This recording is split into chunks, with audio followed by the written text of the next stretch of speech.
this. I am a very big fan of rocketry.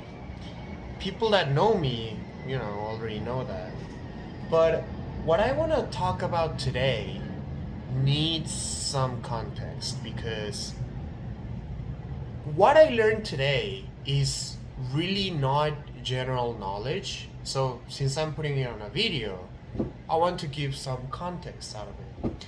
And the context that I'm going to give is something that I am very excited about, which is Artemis is ready for launch. It's gonna launch, hopefully, in, couple of days, a week and a half, days that maybe I can count in my two hands, maybe even like the feet fingers too. But hopefully it's not gonna take any longer than that. Hopefully, because I'm not gonna even comment about it. But whatever. So I'm very excited about that. And one of the reasons I'm very excited about it is because Artemis, the purpose of Artemis is not really just going to the moon and coming back. The reason why Artemis is being done right now is as a way to make it easier to go interplanetary.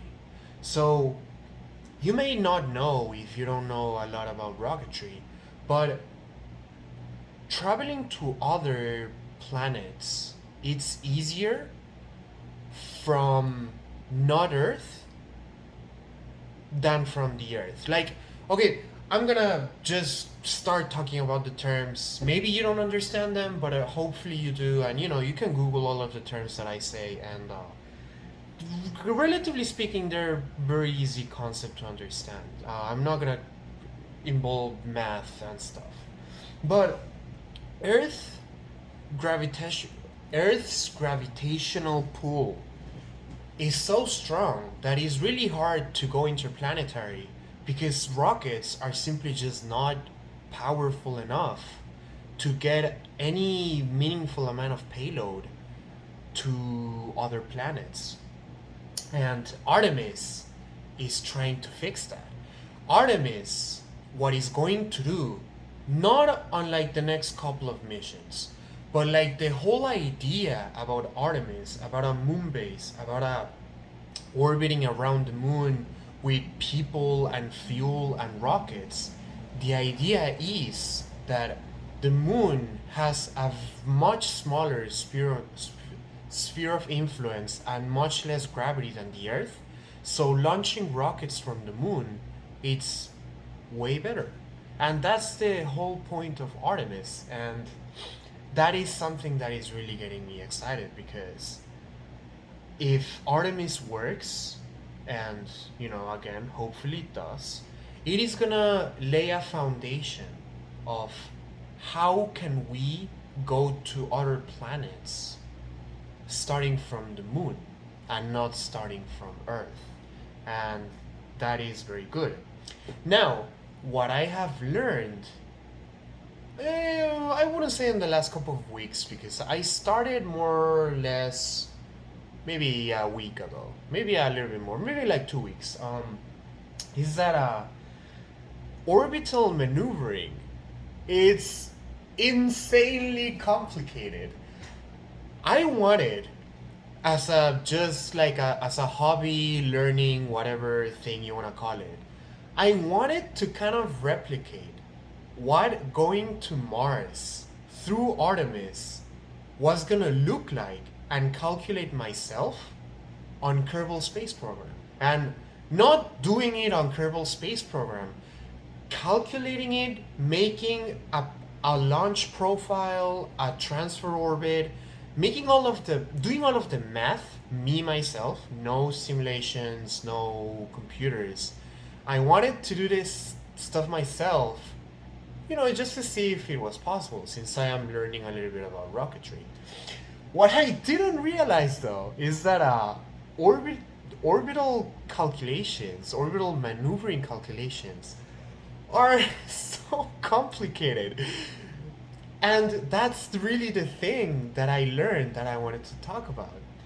You know, I heard on a video of someone, I don't really remember now who said that, but they said that really we wouldn't even have gone to the moon if it was not for NASA's revolution of computers. NASA was one of the first entities in the world that miniaturized computers. They started the use of transistors for computing. And really, without that, they wouldn't have been able to go to the moon. And now I am gonna explain why. And the reason why is it's what I learned, and it is kind of very beautiful to put it simply. Because imagine it this way. How you predict something is gonna move? Let's say I wanna predict if I throw this ball, how it's gonna move. Then when I actually throw it, you know, what the information that I get, it's, you know, the distance from me that I can see. I can, measure the distance of my arm too. I can sort of estimate the height from the floor. So I can see the shadows too. I can sort of estimate the velocity because of the arc that it's making on my eyes. Like, I can get all that information. Now imagine that you're trying to get the same information that I told you now from this ball, but a kilometer away. In theory, you have the same information. You would have height moving away from you, the distance, which I just said, which is a kilometer away, and the distance from my eyes, which is a kilometer plus an arm. All of that information, it's still there, and you can use it to calculate the trajectory that this is going to take. But a kilometer away, you're not going to get any of that. This, a kilometer away, is really just going to be a pixel. And is really, no matter the speed, you're not going to get any information out of it. And that is the problem with space travel. The knowledge of space travel, the knowledge of how things move in space, how orbits sort of worked, how planets interacted by gravity, that was done way before NASA. That was done by Newton and like Gauss and by Laplace and all of those old mathematicians from like the 1800s. So why NASA, took so long, relatively speaking, to like make space travel happen is because NASA had to solve what I just told you. NASA needed a way that if they threw away something kilometers and kilometers away, they would have a good estimation of the information of where it was, at what speed, at what height, and they would also need a way to like accurately tell changes that it was doing. And that is really why it took us so long to get to space, pretty much, even though we understood space and orbits way before, like way before. And for example, I'm gonna give you an example which is exactly what I learned, and this is just gonna be me saying what I learned. This is gonna be more on the advanced side of things, but what I learned is this, and it is very interesting. I just learned this I'm just learning it still, so I may be a little bit off, but it is very interesting, and I'm gonna keep going. And for example, the thing is this. Um, when you want to make a plane change on a spacecraft, it is generally understood that it requires a lot of delta V. And a plane change is basically saying if this is the Earth and my spacecraft goes around like this, imagine that it just goes around. A plane change would be, instead of going from this, changing it so that it goes like this. Or, a polar orbit, which is a complete change of 90 degrees from like this movement to this one. And plane changes require a lot of delta V if you're already on space. That's why usually plane changes happen on the atmosphere. Or, this is what I learned. Sometimes what you could do, but now again, this is where math and NASA happened. This was not known, and you couldn't really do it before NASA, pretty much. And is this just because of, okay, so one important concept to understand is when talking about orbits and orbital maneuvering and transfers and stuff like that, one of the important aspects is the radii and the energy of the orbit. But for a plane change, the most important factor is speed. So when you are low in orbit, you have a lot of speed. And changing your speed vector requires a lot of burn time, especially if your engine is not that powerful. But sometimes it's more efficient if you raise the orbit and you raise the apoapse way high. And basically, when you're at the apoapse, you make the burn.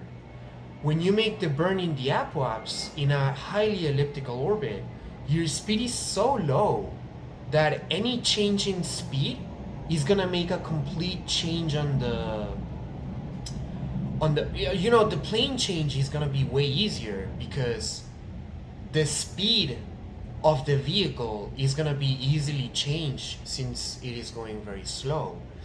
That is one of the things that I learned. And the calculations are extremely complex of how do you actually calculate when do you burn on low Earth orbit and when do you burn on a highly elliptical orbit. And the math, not only the math is very complex but still very interesting, but because of the math I learned something that I would never thought about. Just because there is an efficiency gain of burning on low Earth orbit before you make the burn for the highly elliptical orbit, there is an equation that you have to derive depending on the spacecraft and on the body and on the delta V that you have available. Well, not the delta V that you have available, but depending on the spacecraft and the body that you're orbiting, there is an equation that you have to derive that instead of to maximize the efficiency of your delta V, instead of just making a highly elliptical orbit and making the plane change, you make a certain amount of the plane change. Let's say on the book it gives an example of, I think it was like 26 degrees of plane change, but it derived from the equation that more or less 3 degrees should be changed when you were making the burn to the higher apoapse, and the rest, which was like 23, 22 point something degrees, is going to be made on the apoapse because the speed is low. And that, the combination of the two, making the burn smaller, making a small burn on low Earth and making the higher burn on the apoapse, uses the least amount of delta V. And that was it was very, very interesting. And it made me realize you know, really the accomplishment of just simply going to the moon. You know, kind of when you play Kerbal Space Program, or when you not even that, but watch it on TV and just see videos and documentaries and stuff like that, you don't really get the sense of how hard it is to just know where a spacecraft is gonna go. Like, they move so fast and so far away from us, and they still have to maneuver that if your math is not correct, you're done. Is this spacecraft is not gonna go where you want it to, and there's limited amount of fuel, so you have to get it right on the first time. And that really is one of the things that really surprised me a lot. Put it simply, it's gonna take me a while to like do the thing in KSP if I really put myself onto it. But there's a reason why they don't do it by hand anymore. They use computers. It's just the calculations are so insane and extremely complicated that you really need computers to do them. You cannot do it by hand, and that is pretty amazing. It's one of the stuff that I learned, and Artemis is gonna set the foundation about all of this, of making it to Mars, but not from Earth, from the moon. And I hope everything goes okay, and on me wise, I hope I do get to learn all of this way before that happens, because that's gonna take a couple of decades. If it takes me a couple of decades to learn orbital maneuvering properly, I'm just gonna feel a little bit disappointed, but I hope that doesn't happen. And I hope, if you want to understand stuff about rockets and spacecraft, I hope you learn something, and I hope it interests you in some way, because the media doesn't really do justice to the insane engineering and mathematics that goes into launching stuff to space.